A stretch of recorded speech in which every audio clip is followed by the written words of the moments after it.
اعوذ باللہ من الشیطان الرجیم بسم اللہ الرحمن الرحیم السلام علیکم ورحمۃ اللہ وبرکاتہ۔ کہا جاتا ہے کہ ہر کامیاب اور نیک انسان کو اللہ پاک شہادت کا رتبہ عطا فرماتا ہے۔ شہادت کی موت ہر کسی کے نصیب میں نہیں ہوتی۔ اللہ تعالیٰ نے شہادت کے مقام کو نبوت کے مقام کے تیسرے درجے پر رکھا ہے۔ قرآن پاک میں ارشاد ہے کہ جو لوگ اللہ تعالیٰ کی راہ میں شہید کیے گئے ان کو مردہ نہ سمجھو بلکہ وہ زندہ ہیں، وہ اپنے رب کے مقرر ہیں، خوش ہیں، وہ ہر وہ چیز کھاتے پیتے ہیں جو اللہ تعالیٰ نے ان کو عطا فرمائی۔ جو لوگ ان کے پاس نہیں پہنچے بلکہ ان سے پیچھے رہ گئے ہیں وہ اس حالت میں بھی خوش ہیں، ان پر کسی قسم کا خوف نہیں ہوتا، وہ ہر وقت اللہ تعالیٰ کی نعمتوں سے لطف اندوز ہوتے رہتے ہیں۔ اللہ تعالیٰ ایمان والوں کا اجر ضائع نہیں فرماتا۔ اس آیت کریمہ کو اس وقت کافر بھی مان گئے تھے جب مسلمانوں کے عظیم لیڈر صدام حسین کی قبر کھولی گئی تھی، تو دیکھنے والے سب کے سب حیران رہ گئے کہ صدام حسین کی لاش 12 سال بعد بھی ویسے کی ویسی ہی تھی جیسے دفن کی گئی تھی۔ آئیے پہلے بات کرتے ہیں کہ صدام حسین جیسے عظیم لیڈر کو پھانسی کیوں دی گئی۔ ایک دفعہ ایک عورت روتی ہوئی صدام حسین کے پاس آئی۔ وہ عورت اپنی مظلومانہ داستان سنانے لگی جس کے ساتھ فلسطین میں اسرائیلی فوجیوں نے زنا کیا تھا۔ اس عورت کی دکھ بھری داستان سن کر صدام حسین نے اسرائیلی حکومت کو خط لکھا کہ 10 دن کے اندر اندر اپنے وہ 10 فوجی ہمارے حوالے کرو، اگر ایسا نہ کیا گیا تو میں اسرائیل پر حملہ کر دوں گا۔ چنانچہ ایسا ہی ہوا۔ اس کے بعد صدام حسین نے اسرائیلی قوم پر حملہ کرنے کا حکم دیا۔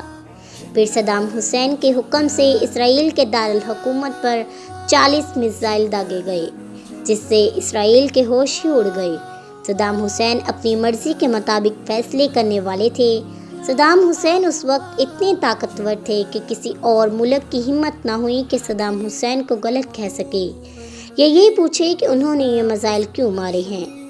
ان 40 میزائلوں نے اسرائیلی دارالحکومت کو ہلا کر رکھ دیا۔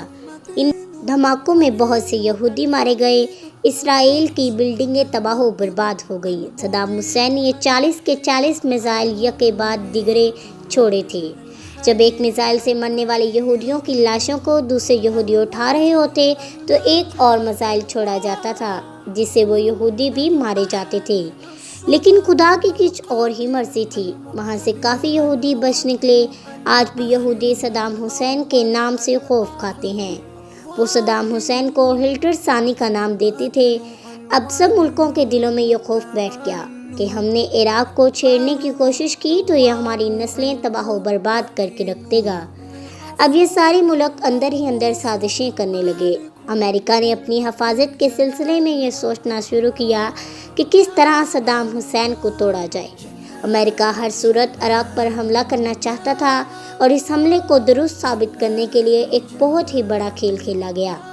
امریکی حکومت اور ان اتحادیوں نے صدام حسین پر بچوں کے ہسپتال پر حملہ کرنے کا الزام لگا دیا، جس کو ثابت کرنے کے لیے امریکہ کے صحافیوں کو بڑے بڑے ڈالر کھلائے گئے۔ دیر رات سوشل میڈیا پر یہ خبریں چلائی گئیں کہ جب امریکہ اس سازش میں کامیاب ہو گیا، اس بات کو اور بچوں کے ہسپتال کو جو اسد بنا کر امریکہ نے عراق پر حملہ کرنے کا فیصلہ کیا تھا۔ امریکی فوج اور ان کے اتحادیوں کو اس بات کا علم تھا کہ عراق کے پاس وسیع پیمانے پر تباہی مچانے والے ہتھیار ہیں۔ عراق کے پاس ایسے ہتھیار ہیں جو دنیا کو تباہ و برباد کر سکتے ہیں۔ اس کے ساتھ ساتھ عراق پر چوری ہتھیار بنانے کا بھی الزام تھا۔ فروری 2003 میں امریکہ اور اس کے اتحادیوں نے عراق پر دوسرا حملہ کر کے عراق پر قبضہ کر لیا، لیکن اپنے کسی بھی الزام کو ثابت کرنے میں ناکام رہے۔ لیکن امریکہ اور اس کے اتحادیوں کی فوجیں اپنے تحفظ میں کامیاب ہو گئیں۔ اس قبضے کے بعد 14 دسمبر 2003 میں صدام حسین کو گرفتار کیا گیا۔ اس کے بعد صدام حسین پر 148 افراد کے قتل کا الزام عائد کر دیا گیا۔ عراق میں صدام حسین کے مقدمے زیر سماعت کا آغاز کیا۔ صدام حسین نے اس عدالت کو امریکی قبضے کا ہتھیار قرار دیا۔ اس عدالت کے جج نے جب امریکی صدر کی مرضی کے مطابق فیصلہ دینے سے انکار کیا تو اس جج کو ملزم سے ہمدردی رکھنے کے جرم میں ہٹا دیا گیا۔ اس کی جگہ ایک نیا جج مقرر کر دیا گیا۔ اس جج نے مقدمے کی سماعت کی۔ صدام حسین امریکہ کی تحویل میں رہے۔ مقدمات کے درمیان صدام حسین کے 3 وکیلوں پر بھی حملے کر کے ان کو بھی قتل کیا گیا، جن پر صدام حسین نے بھوک ہڑتال کی، جس کے باوجود بھی صدام حسین کو آزاد ٹرائل کا حق نہیں دیا گیا۔ عدالت یعنی امریکہ کے تعینات کیے گئے جج نے صدام حسین کو پھانسی کی سزا سنا دی۔ صدام حسین کو یہ سنائی جانے والی سزا بین الاقوامی سطح پر تنقید کا نشانہ بنی، لیکن امریکہ کے سامنے کسی کی نہ چل سکی، کیونکہ یہ دور وہ تھا کہ جس کی لاٹھی اس کی بینس۔ صدام حسین نے اپنی قید کے دن کیسے گزارے، اس کے بارے میں امریکی فوجی کا کہنا ہے کہ صدام حسین بہت ہی کم شکایات کرتے تھے۔ کمرے کے باہر ایک کیاری تھی، اس کیاری میں لگے پھولوں کو وہ ہر روز پانی دیتے۔ صدام حسین انتہائی بے خوف آدمی تھے، وہ موت کا خوف نہیں رکھتے تھے۔ صدام حسین نے اپنی حیاتی میں جو کچھ بھی کیا وہ سب اپنے عوام کی بھلائی کے لیے ہی کیا۔ اسے سنائی گئی سزا پر بھی خلاف ورزی کی گئی۔ صدام حسین سوئے ہوئے تھے تو ان کو اٹھا کر کہا گیا کہ تمہاری سزا پر عمل درآمد ہونے والا ہے۔ یہ بات سن کر صدام حسین کے دل میں کوئی خوف نہ آیا۔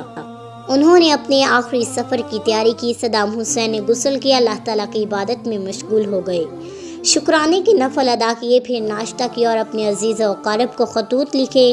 اپنے سارے کام کرنے کے بعد صدام حسین خود چل کر پھانسی کی جگہ پر پہنچ گئے، پھر ان کو پھانسی دے دی گئی۔ صدام حسین کو مرنے کے لیے ان کے آبائی گاؤں الوجہ میں دفنایا گیا، لیکن اس وقت کے امریکہ صدر بش نے ذاتی طور پر صدام حسین کی لاش کو امریکی جہاز میں منتقل کرنے کا حکم جاری کیا۔ لہٰذا اس کام کے لیے جب ان کی قبر کو کھولا گیا تو وہاں موجود مسلمان اور امریکی اور ڈھیروں غیر ملکی صحافی یہ دیکھ کر حیران رہ گئے کہ صدام حسین کی لاش بالکل صحیح سلامت قبر میں موجود تھی، جس کو دیکھ کر سب اللہ اکبر پکار اٹھے۔ اس کے بعد اس کی لاش کو وہاں سے نکال کر منتقل کر دیا گیا۔ یہ بھی کہا جاتا ہے کہ ایک مقامی مصالح گروپ الحشد نژادی کے مطابق صدام حسین کے مقبرے کو اس وقت ایک عراقی حملے میں تباہ کر دیا گیا جب داعش کی جانب سے اس کی چھت پر نشانہ بازوں کی ڈیوٹی لگا دی گئی، اس لیے ان کی میت نکالی گئی۔